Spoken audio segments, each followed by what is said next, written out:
د جهان پریس قدرمنو لیدونکو السلام علیکم، وخت مو په خیر. ستړي مشئ، پام وکړئ د نن دوه تازه مهمه وروستیو خبرونو ته.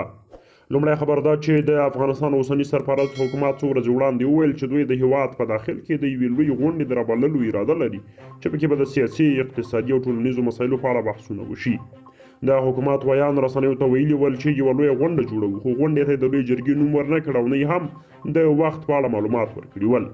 اوس په ماسکو کې د اوسني حکومت سفیر ویلي چې دغه جوړېدونکې غونډې ته پخوانی ولسمشر اشرف غني هم رابلل شوی دی.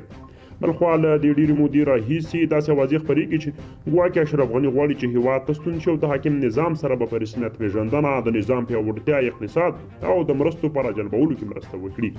همداراز حمدالله محب هم ویلي چې اوسنی نظام د له ټولو اړخونو سره بحثونه وکړي او یو ټولګډونه نظام دې رامنځته کړي. هغه دا بحثونه یو څه پیچلي بولي، خو په وینا یې چې همدا د ستونزې حل دی.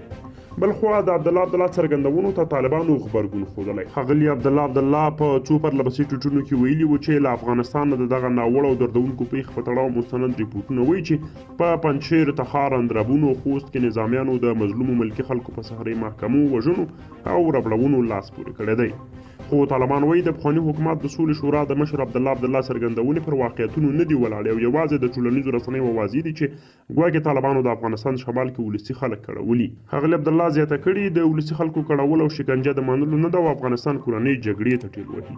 اړوند ستاسې نظر څه دی؟ له توجه مو ډېره مننه. تر بیا بلې ویډیو مو لوی لامل شو.